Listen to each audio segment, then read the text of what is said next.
Guys, are the early signings suggesting that Mauricio Pochettino is set to leave us at the end of the season? Today, I'll be discussing reports suggesting that we are looking at Zerbi and Amorim as replacements for Pochettino.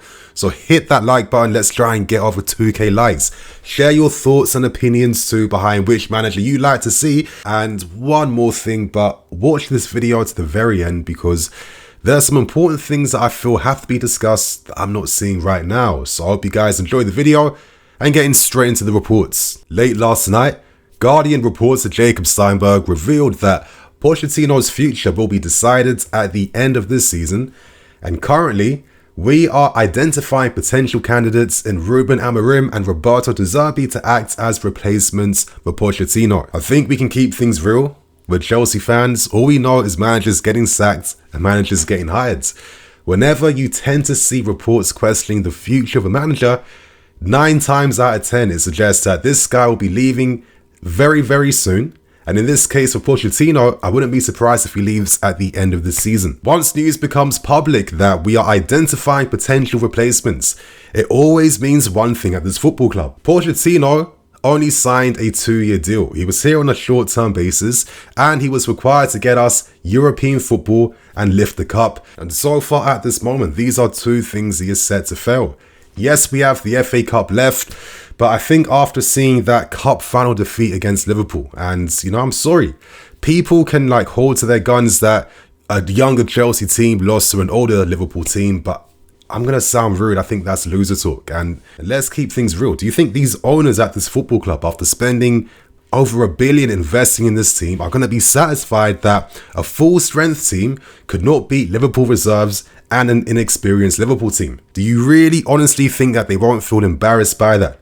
Yes, we made good moments in that game, but good moments doesn't mean that we played well. And if this is the best we can do approaching a cup final where we have a significant advantage against the opposition, I'm sorry, it's not good enough, and it's no surprise why confidence has been wavering ever since. Listen, that cup final game was the game in which Pochettino lost me. I don't care about our age compared to Liverpool. The reality was that Liverpool team was inexperienced. They barely had minutes collectively as a team, yet they outplayed us. They outplayed technically a younger team, but a younger team with significantly more first team experience than the team that Liverpool fielded. And since then, after drawing against Brentford, a game in which we were playing very well for large parts of the game, but a game in which Pochettino, yet again, story of the season, is making the wrong decisions at the wrong time by telling himself that he had no midfield support, even though we brought back Caicedo. And then you think to yourself, Caicedo was bought for big money, there was big hopes around him, and technically you were also hired because you were deemed as the guy to give opportunities to these young talents to maximize them. And when you're not turning to a fresh midfield player that's not played games in how many weeks, in a moment where you needed to bring energy to that midfield, you're going to be under pressure. But that's my little small piece I had to get out of the way. To end the video, I need to discuss 2 big topics. Is De Zerbi the right manager? And most importantly, we have to discuss the realities of life as a manager at this football club, because why is it that we keep hiring managers who aren't finding success here? There's one key important thing that I want to discuss, because this must be done if any manager wants to find success with our football club. Now, I need to tell you guys this. Tomorrow, I'm going to release my big contextual deep dive into Zerbi, similar to what I did for Ruben Amorim. Again, that's coming out tomorrow. I need more time making the video. But to give brief opinions, do I think De Zerbi would be the right choice? Potentially. And I'm saying this, the reason why I feel De Zerbi would be the right choice, in my opinion, is because I think right now we need a foundational manager at this football club. We need to keep things real. Whoever we hire, we aren't winning the league next season. Whoever we hire, it will be a significant battle to get Champions League football. We've seen the realities of the past 2 seasons. It's not that simple. There's more competition around us in the league, more competition that's had more time building and cultivating their styles and their tactics. So we are far behind the pack right now. What we need is a foundational manager that can at least bring strong foundations to make us grow over the next 1 to 2 years to get us ready for the future. That's what I'm seeing right now. And the reason why I'm personally going for De Zerbi, and listen, I'm going to tell you guys this, I'm not an expert. I'm not here to tell you guys what to think. I'm only here to tell you my opinion on things. This is why in the comment section, make sure you guys reveal the manager you like to see and state one reason why. But in my opinion, Zerbi will be the best foundational manager simply based on this fact that we have a lot of players at this club that have excelled under him. We have a management structure that has worked alongside him, which even brought him to Brighton to begin with. And he does have a good track record of maximising young players and talents. I've known about Zerbi since his days at Sassuolo. I heard about good things he was doing with Shakhtar. I know how he maximises the left winger. I know how his possession football does work. I think this season people are being a bit naive and a bit ignorant behind the struggles and difficulties he's facing. The reality is when you're playing another competition in Europe, it's extremely hard to perform in the league and in Europe at the same time with a limited squad. This is why the best clubs tend to get away with it, because they have more players they can turn to and more depth and quality. He lost his most experienced guys last summer.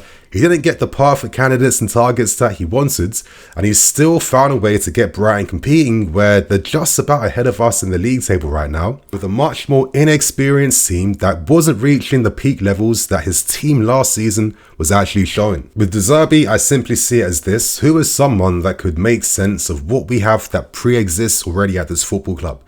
And maybe my ambitions aren't as high, but I feel like life as a Chelsea fan has made me humble and it's made me accept reality. By the time we can potentially be that Champions League, hopefully title contending team, it won't happen, at least in the best case scenario, for the next 2 years. We have to be honest. You can't just instantly get there no matter how much money you spend. We've fallen off now for the past 2 years. You can't just rise up to the top just like that based on one great manager and a few good players. We need time to cultivate a style, patterns of play, a strategy to get the confidence back, to kick out the loser mentality that's infected this team for the past 2 years, which shows itself up in games where we constantly self-implode whenever the opposition do anything different to what we actually expected. There's a lot of work that has to go into creating a winning team, and we are far behind what is needed no matter how much money we're spending. So for me, I think Zerbi could make the most sense based on what he's shown previously, how he works with youth, what he's done in the Premier League, and his ideas that could suit the players in this team. But to end with things, I want to discuss the most important part of this video, and that reality simply is, we don't help managers. We don't help managers. If we hire another manager and these sporting directors don't want to show that flexibility to give some of these managers the actual resources and tools they need for their specific systems right now, then all that's going to communicate to me is that we have fools running this club who are putting their egos first before what's best for the football club. Because if we make this same mistake again, the same mistake which is maybe sympathized even with Pochettino, Potters and guys beforehand, where they don't have the right tools they need for their football to come to life, yet we want to bring these guys in for those ideas without giving them the best resources. And I see it like this: I think really in football you can find success, you can win things in any single system or style of play. The thing that makes you win is if you have that squad that is perfectly built in tune to what your style and needs are. If you have those great players that play to the maximum capacities in the style of football you want, you will find success. You can find success winning everything if you want to be a defensive team. You can find success winning anything if you build a team that's perfectly in tune to your particular ideas on counter-attacking. You can find success with a team if you want to play possession football in all its different forms and varieties. You can find success if you really want to attack as well too. That's what it comes down to. And don't tell me I'm talking nonsense. Open your eyes and look at reality. People are now finally praising Simone Inzaghi. Why is he getting praised? Because Inter Milan have a team, a squad that are perfectly built and in tune with the ideas that Inzaghi has. That's why when Lukaku left, they signed Marcus Thuram, a profile striker that is similar to Lukaku. They didn't just go for a complete different new guy. That would change what already pre-exists at Inter Milan. I think the famous example this season is Xabi Alonso with Bayer Leverkusen. Not many teams would have wingbacks in which how Alonso was using them.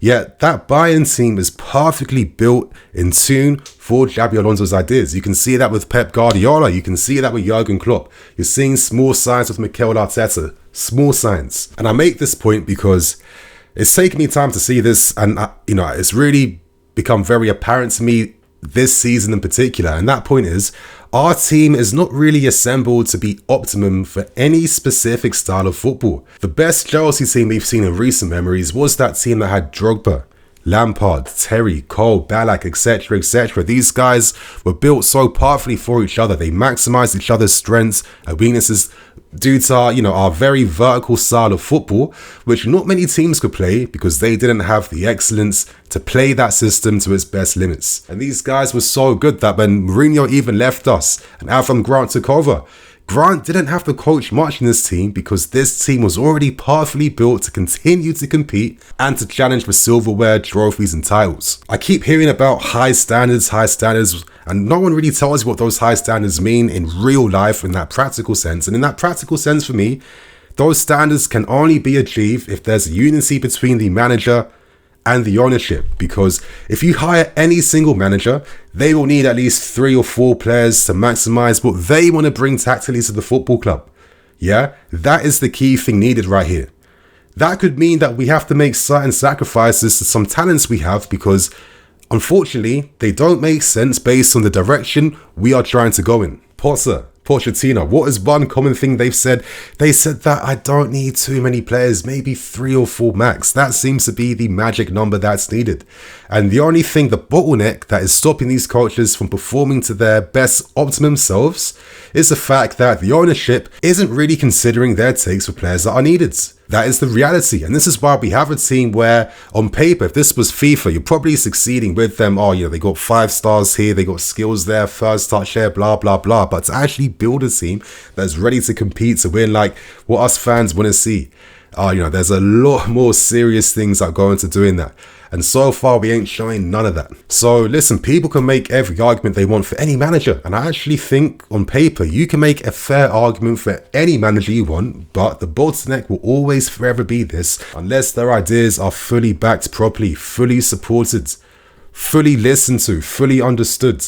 We are going to continue to repeat this Groundhog Day we find ourselves in, where we will never improve because for some reasons, the decision making at the top is trickling down and ruining what happens on a first team level. So that's what I got to say about this manager race. Certain guys will be like, oh, you're dumb for winning Zerbi, you're dumb for winning Amorim, you're dumb for this, you're dumb for that. The reality is we are all dumb.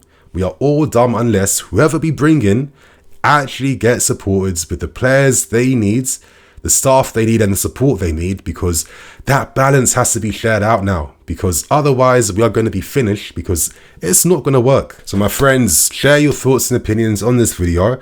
Tomorrow I'm going to release that Zerbi vid, the contextual breakdown, because for me context is more important than just tactics, blah blah blah. We've all seen tactics videos on YouTube, but all those tactics videos are seen in a vacuum, but real life sadly isn't a vacuum. So tomorrow expect to see that come through, and I hope you guys enjoy. I'm Nini FC, this is Blue Lions TV. I will see you guys tomorrow.